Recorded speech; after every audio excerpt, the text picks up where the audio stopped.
Hello, I'm Gary Milne, co-chair of the G&E Agricultural Education Day. Welcome to the 2020 Great Northern Exhibition Virtual Agricultural Education Day. Our video crew has visited local farms, so you get to visit and learn about the animals in their homes rather than having them go to see you at the G&E Fairgrounds this year. Grade 3 and Grade 7 teachers, please mark your calendars for the in-person 2021 Agricultural Education Day at the G&E Fairgrounds, the third Friday after Labor Day. I look forward to seeing you at next year's G&E.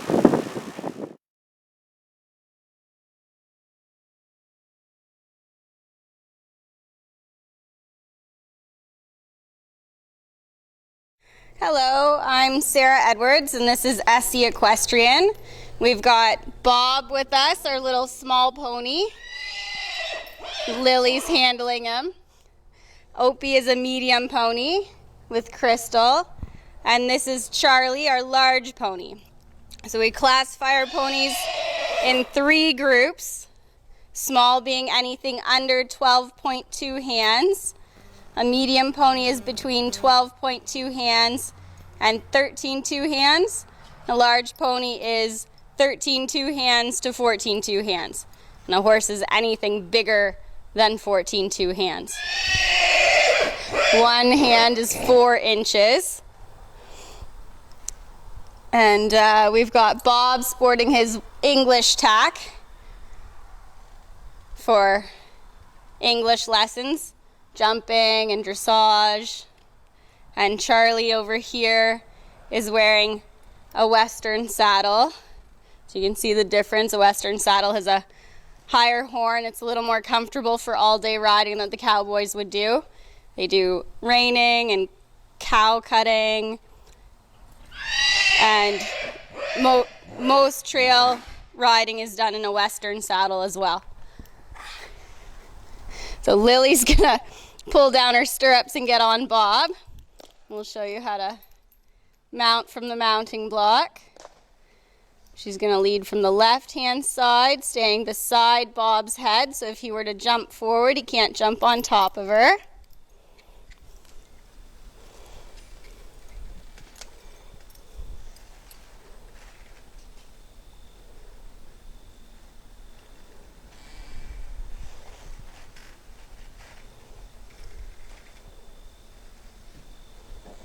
She's going to pick up her reins nice and short so that if Bob goes to walk ahead, she can ask him to stop.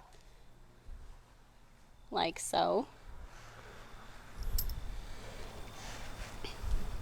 We hold our reins in both hands so we can control both sides of the ponies. Our stirrups stay on the ball of our foot, and our heel stays below our toes to help keep our foot in the stirrup in position. Just stay on half the ring, Lil. And our heel staying down helps to keep us balanced on our ponies. We keep our eyes looking up and ahead of where we're going so that we look ahead and we can tell our ponies where to go and not run into anything. So Lily's going to pick up a rising trot. A rising trot.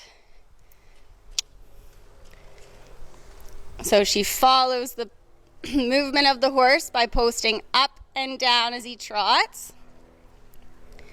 And now she's going to change her posting by sitting for 2 beats. So we sit for 2, Lil. So when we sit for 2, we change which leg of the pony we're rising up and down with. And it helps to keep us a little more balanced to the outside. Now Lily's going to demonstrate a sitting trot. So we stay down in our saddle. And she's going to pick up a canter. Behind your leg. Good.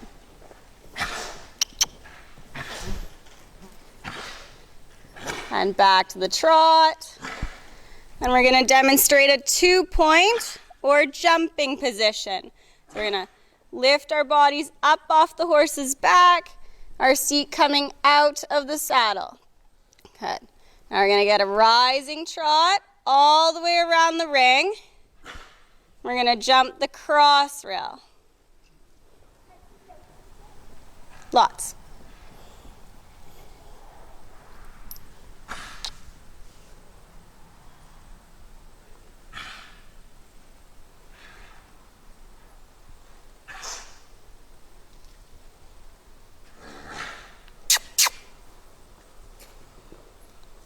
Good. And sitting and walking. Good. So that's our little riding demo. So we're going to groom our horse now. So we always groom our horse before and after riding. So we're going to start with our curry comb, which is going to loosen up any dirt or dried sweat. We rub in big circles all over their bodies. And while we groom, we check for any cuts or scrapes that they may have picked up while playing in the field.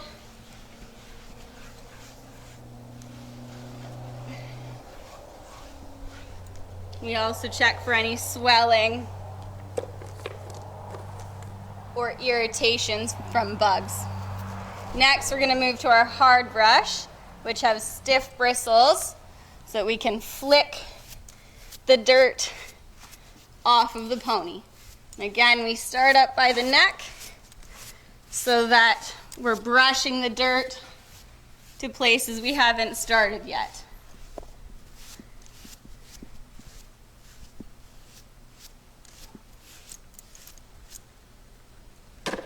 Our third brush is our soft brush. It has much softer bristles than the hard brush. And it's a finishing brush. We can use it all over their body and down their legs.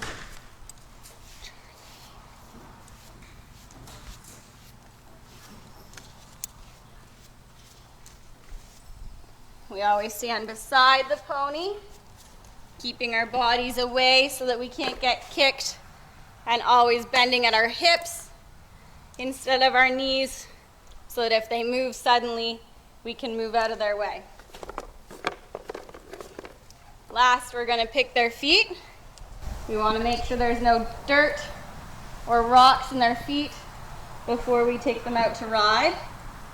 And as we run our hand down his legs, we just check again for any swelling or bumps. We're going to pick in the corner of his feet around the frog, which is this sensitive spot in the middle, and it acts as the horse's shock absorber. So after we pick out the dirt out of the edges, we just brush his hoof off. You make sure you brush their heel off as well to keep any dirt from building up on their heel and causing any bacteria. And again, when we do their feet, we make sure to stand beside them.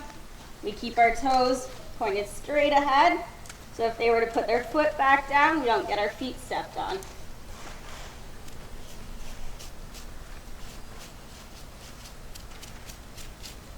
Set them back down again gently. So Opie, Bob, and Charlie are all geldings. They're male horses. Females we call mares. And Bob over there we would call a buckskin color. Opie is a chestnut. And Charlie, of course, is a paint horse. Black and white paint. Charlie, as you can see, has 4 white socks on his legs. They go up to about his knees. Opie has 2 shorter socks on his hind legs. And Bob as well, 2 little white socks on his back legs. The black parts on his legs are called points.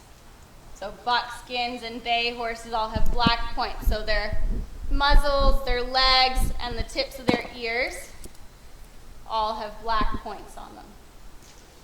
So when we walk around our horse, if we have to go behind them, we talk to them, we keep our hand on their bums, and then we walk slowly around to make sure that they know we're there all the time. I'll take him. And when we lead our horse, we make sure we fold our lead rope over to keep it away from the ground. If we were to wrap our lead rope around our hand and they take off, it's going to create a knot and we can get dragged by our horse. So we always fold it over so that it can just pull out of our hands if they were to take off. We're going to lead from their left side, beside their head, so that, again, we have the utmost control. I can ask him to turn to the left, and I can ask him to turn to the right by pushing his body away from me. A little gentle pull to ask him to stop, and then a little cluck. We'll ask him to walk on. And a little pull again to stop. Horses live till they're about 20 to 25 years old. Ponies will live a little bit longer, sometimes 30, 35 years old. They eat hay in their stalls and mainly grass outside, but once their grass level gets a little bit lower, they get round bales of hay outside, so they always have food in front of them. Our ponies get grain when they're inside twice a day. It adds extra nutrients and a little bit of energy for those lazier ponies. Make sure that they get a balanced diet. When they're working hard, they need a little more nutritional value in their feed, which they don't always get from grass or hay. They get as much water as they can drink so that they don't get dehydrated, and they always have access to clean water outside. So we dump and scrub their tanks out every couple of days to make sure that their water stays clean and fresh.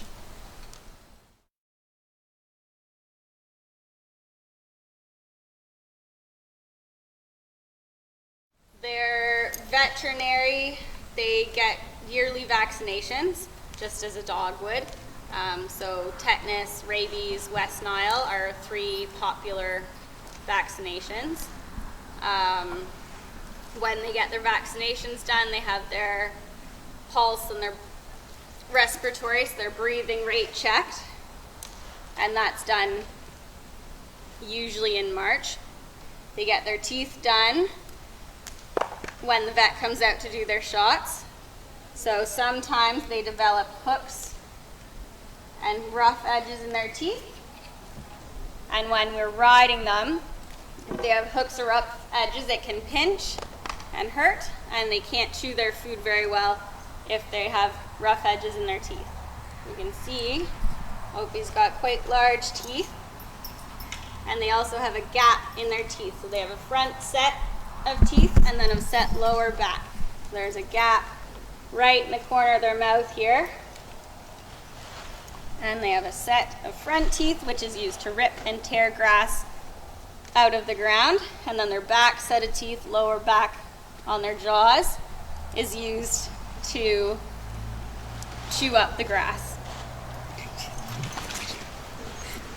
And then our feet, so our horses get their feet trimmed and shod every 6 to 8 weeks.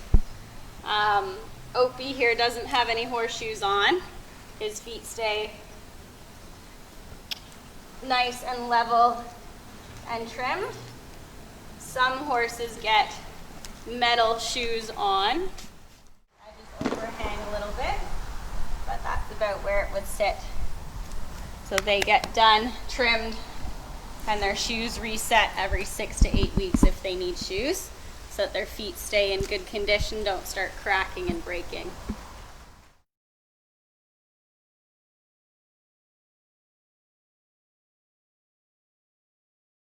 They're a little bit like trimming a dog's nails.